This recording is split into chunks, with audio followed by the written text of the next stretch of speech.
এই কলিজার টুকরা যুবক যারা আছো তাদেরকে বলি শোনো, তাসবিহ ছিঁড়ে গেলে যেমন দানা একটার পরে একটা পড়তে থাকে, তোমার আমার জীবনের গুনাহ তো একটার পরে একটা তেমন করেই চলতেছে। যেমন ফেসবুকের মধ্যে এক গুনাহ, ওই ইউটিউবের মধ্যে আরেক গুনাহ, ওই মেসেঞ্জারের মধ্যে আরেক গুনাহ, গুগলের মধ্যে আরেক গুনাহ, দেশের মানুষের সাথে বেঈমানি করো আরেক গুনাহ, হিসাব মিলাইয়া দেখো দেশের বিরুদ্ধে চক্রান্ত ষড়যন্ত্র করা আরেক গুনাহ, বাবা আর মায়ের নাফরমানি করো আরেক গুনাহ, মানুষের প্রতি জুলুম করো তো আরেক গুনাহ, আরেকজনের বাড়িঘর দখল করো তো আরেক গুনাহ, আরেকজনের সম্পদ আত্মসাৎ করো তো আরেক গুনাহ। এমন গুনাহ নিয়ে যদি কবরে চলে যাও, তওবা যদি না করে বিদায় হও, রবের সামনে দাঁড়াইয়া জবাব কি দিবা বলো?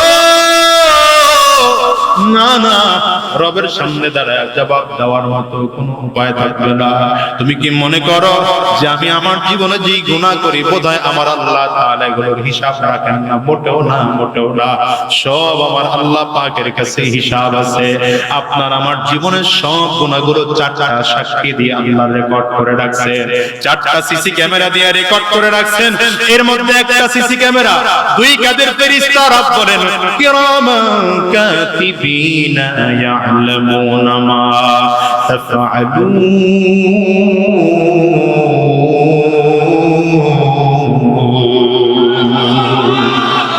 দুই কাদের ফেরেশতা আছে, একদল দুই দল।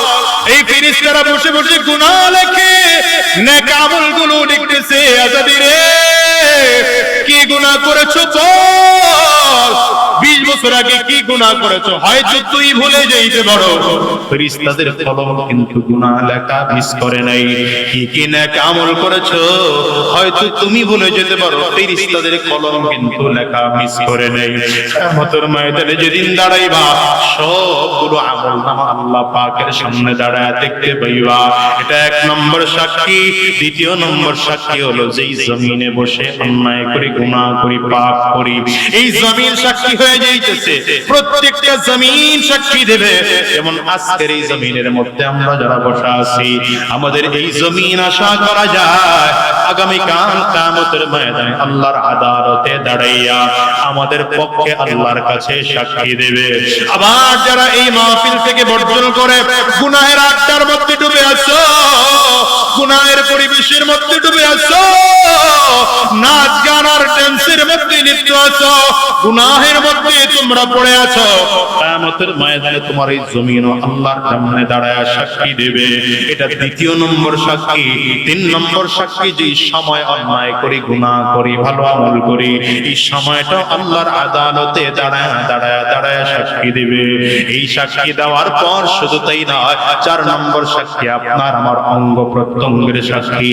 আপনি আমি জীবনে কি অন্যায় করেছি, হাত কিয়ামতের ময়দানে আল্লাহর আদালতে দাঁড়ায় সাক্ষী দিবে, পা কিয়ামতের ময়দানে আল্লাহর আদালতে দাঁড়াইয়া সাক্ষী দিবে। এই চোখ আল্লাহর আদালতে দাঁড়াইয়া আপনার আমার গুনাহের সাক্ষী দেওয়া শুরু করবে। ব্রেন আল্লাহর আদালতে দাঁড়িয়ে দাঁড়িয়ে আপনার আমার বিরুদ্ধে সাক্ষী দেওয়া শুরু করবে।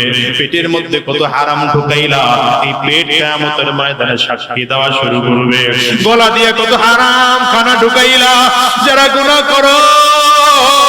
এইজন্য আশরাফ আলী থানভী রাহমাতুল্লাহি আলাইহি লেখেন, যদি গুনাহ করতে মনে চায় আল্লাহ পাকের এই 4টা সাক্ষীরে ফাঁকি দিয়ে পারলে গুনাহ কইরো। পারলে তুমি জমিন থেকে কোথাও দূরে সরে গিয়ে গুনাহ কইরো, যেখানে জমিন নাই। যদি পারো তাইলে সময়কে ফাঁকি দিয়ে পারলে গুনাহ কইরো। যদি পারো তাইলে কিরামান কাতিবিন, দুই কাদের ফেরেশতাদেরকে ফাঁকি দিয়ে পারলে গুনাহ কইরো। যদি পারো তাইলে নিজের অঙ্গ প্রত্যঙ্গকে বাদ দিয়ে পারলে গুনাহ কইরো।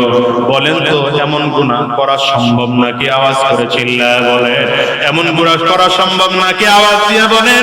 যদি এমন গুনাহ করা সম্ভব না হয় তাইলে বোঝা গেল আপনার আমার জীবনের সব গুনাহ আমলনামায় লিপিবদ্ধ হয়ে যাইতেছে। এইজন্য কিয়ামতের ময়দানে আল্লাহর আদালতে মানুষগুলো যখন দাঁড়াবে, কারো আমলনামা ডান হাতের মধ্যে চলে আসবে। আমলনামা ডান হাতে আসলে তো তার কপাল অনেক ভালো, তার মধ্যে 6 জন নবীর গুণ চলে আসবে। হযরত আদম আলাইহিস সালাতু ওয়াস সালামের মতো মানুষটা লম্বা হয়ে যাবে, হযরত ইউসুফ আলাইহিস সালাতু ওয়াস সালামের মতো সুন্দর হয়ে যাবে, হযরত দাউদ আলাইহিস সালাতু ওয়াস সালামের মতো জান্নাতি মানুষের কণ্ঠ হবে, হযরত ঈসা আলাইহিস সালাতু ওয়াস সালামের মতো কণ্ঠের গঠন হবে, দেহের গঠন হবে, হযরত নূহ আলাইহিস সালাতু ওয়াস সালাম, মুসা আলাইহিস সালামের মতো শক্তিশালী হবে, আর আখিরি নবী মুহাম্মদুর রাসূলুল্লাহ সাল্লাল্লাহু আলাইহি ওয়াসাল্লামের মতো লোকটার চরিত্র হয়ে যাবে। কিন্তু কোন গুনাহগারের আমলনামা যদি মিজানের পাল্লায় ওজন করা হয়, মিজানের পাল্লায় আমলনামা উড়াইয়া দেওয়া হবে, মানুষগুলো তাকিয়ে তাকিয়ে দেখবে আমলনামা উঠতেছে, সবাই তাকিয়ে দেখবে এটা গুনাহগারের আমল, কার আমল কেউ জানে না, আমলনামা উড়া দেওয়া হয়, আমলনামা আসতেছে, প্রত্যেকটা মানুষ বাম হাতটাকে কেউ বুকের সাথে চাপ দিয়ে রাখছে, আবার কেউ তো আমলনামার ভয়ে পেছন দিকে হাত নিয়ে রাখছে। আল্লাহ তাআলার ফেরেশতাদেরকে আল্লাহ ডাক দিয়ে বলবেন, এই বান্দার হাতটাকে বুকের জায়গা থেকে ধাক্কা মার, এত জোরে ধাক্কা মারবে কলিজার সমস্ত হাড়গুলো ভেঙে চুরমার হয়ে হাত পেছনের রাস্তা দিয়ে বের হবে, পিছনের জায়গা দিয়ে বের হয়ে গেলে এবার আল্লাহর ফেরেশতাদেরকে আল্লাহ তাআলা বলবেন, আমলনামাটা বাম হাতে লাগা দাও, আমলনামা বাম হাতে লাগা দেওয়া হবে। আবার আল্লাহ তাআলা এবার ডাক দিবেন, ইকরা কিতাবাক কাফা বিনফসিকা আল-ইয়াওমা আলাইকা হাসিবা, ইকরা কিতাবাক কাফা বিনফসিকা আল-ইয়াওমা আলাইকা হাসিবা, এই বান্দা তোর আমলনামা তুই নিজেই পড়, নিজের আমলনামা নিজে পড়ে পড়ে দেখ তোর কেমন শাস্তি হওয়া দরকার, তোর কেমন জাহান্নামের ভয়ঙ্কর শাস্তি হওয়া দরকার। বান্দা যখন আমলনামা পিছন দিকে, চোখ দুইটা সামনের দিকে, আল্লাহর ফেরেশতারা ডেকে বলবেন, মালিক এই বান্দার আমলনামা তো পিছন দিকে দিয়ে দিলা, আর তার চোখ দুইটা সামনে দিলা, কেমন করে তার কিতাব সে পড়বে, কেমন করে সে তার আমলনামা পড়বে? আল্লাহ তাআলা ফেরেশতাদেরকে বলবেন, ঘাটটারে ঘুরাইয়া মোচড় দিয়ে পেছন দিকে নিয়ে দে। ফেরেশতারা সজোরে যখন ঘাটটারে মোচড় লাগাবে,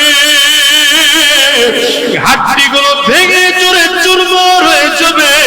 আল্লাহ তাআলা এবার নিজের আমলনামার দিকে তাকাইয়া বলবে, বান্দা এইবার তোর আমলনামা নিজে পড়। বান্দা নিজের আমলনামা পড়বে আর আফসোস করে করে ডাক দিবে, মা আগনা আন্নি মালিয়া হালাকা আন্নি সুলতানিয়া লা ইউগাদিরু সগীরাতান ওয়ালা কাবীরা ওয়ালা কাবীরাতান ইল্লা আহসাহা ওয়া ওয়াজাদু মা আমিলু হাসিরা। বান্দা নিজের আমলনামা নিজে পড়বে আর আমলনামা নিজে পড়ে পড়ে চিল্লাবে আর বলবে, আফসোস আমি আমার নিজের চেহারার দিকে আমলনামার দিকে তাকাইয়া তাকাইয়া দেখি আমার জীবনের যত বড় গুনাহ, যত ছোট গুনাহ, যত গুনাহ আছে সব তো আল্লাহ তাআলা এখানে লিখে দিয়েছে।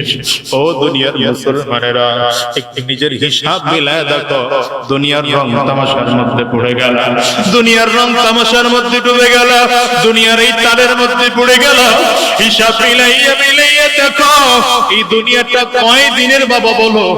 আজ আছি আগামীকাল দুনিয়া থাকবো এমন কোনো গ্যারান্টি নেই।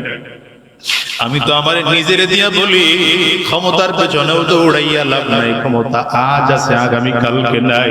এই তো আমার কাছে মনে হয় গল্পের মতো মনে হলো। এই 5টা বছর আগে মাত্র নির্বাচনের জন্য নামলাম, আপনারাও ভোট দিলেন, চেয়ারম্যানও হইলাম।